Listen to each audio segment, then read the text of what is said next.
1,500 years later, Killer Animal Elevator returns to Colosseum. A replica of the lift system used to hoist and release deadly wild animals onto the Colosseum's floor has been unveiled inside Rome's ancient amphitheater. The Colosseum was not only ancient Rome's largest amphitheater, it was perhaps the empire's goriest slaughterhouse. For approximately 450 years after its completion in AD 80, the Colosseum, officially known as the Flavian Amphitheater, hosted Roman blood sports such as gladiators fighting to the death, crucifixions, and even mock sea battles in which hundreds of prisoners of war were killed or drowned. Another popular Roman pastime was to release wild animals into the Colosseum to fight with each other or human combatants in front of 50,000 cheering fans. Specially trained warriors known as evenators and bestiarii staged elaborate hunts of a menagerie of exotic beasts culled from the far ends of the Roman Empire, such as lions, tigers,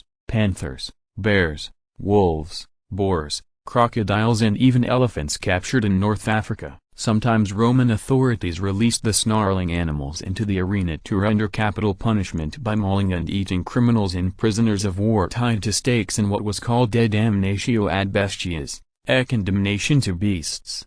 1st century AD mosaic depicting bestiarii. Scholars believe hundreds of thousands of animals were sacrificed to quench the bloodthirst of Roman audiences. According to one contemporary account, 9,000 animals were slaughtered during the 100-day festivities ordered by Emperor Titus to mark the opening of the Colosseum. The Romans caged the fierce animals inside the Colosseum's torch-lit labyrinth of chambers and passageways, known as the Hypogeum, underneath the arena's wooden floor, which was covered with sand to soak up the blood of combatants. A sophisticated system of 28 lifts, powered by slaves, hoisted the caged animals 24 feet up to the Colosseum's floor, where the lid of the cage and a trapdoor opened simultaneously to allow the animal to run up a ramp into the amphitheater to the roar of the crowd. When closed, the trapdoor could support the weight of gladiators and animals above. In addition to wild animals, the elevators could have been used to lift props and pieces of scenery for Roman productions. The functional elevator lift system on display at the Colosseum.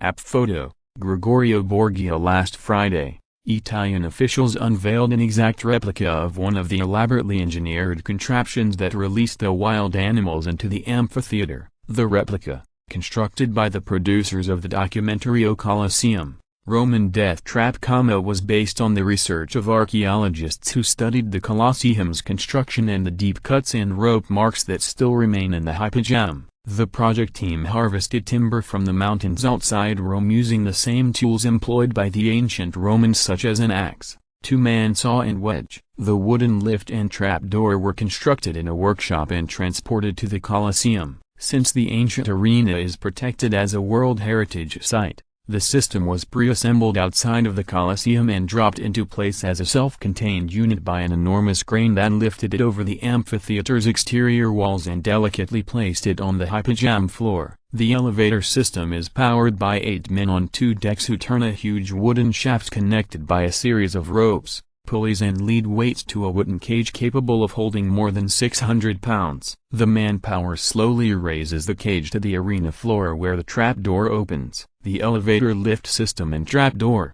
App photo, Giorgio Borgia. During the filming of the documentary, the producers selected a wolf to be the first animal to successfully make the ascension in the replica.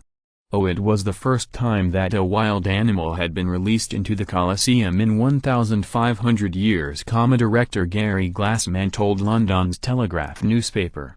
Would love to have used a lion, but there were obvious safety issues involved. In the end we chose a wolf because it is the symbol of Rome. Once released into the Colosseum, the wolf met a much better fate than its ancient forebears. According to the Telegraph, the beast was rewarded with a biscuit after running to its handler. Once filming had concluded, the documentary producers donated the replica to Italian officials, and it was unveiled inside the Colosseum last Friday. During the ceremony, a contemporary dance artist Juho twisted and turned in animal-like fashion, according to the New York Times, was hoisted to the floor of the Colosseum and released through the trapdoor. The replica is now a permanent exhibit that can be viewed by visitors to the Colosseum's Hypogeum. Oh, it will help people understand exactly what the Colosseum was like, senior Rome cultural heritage official Francesco Prosperity told The Telegraph.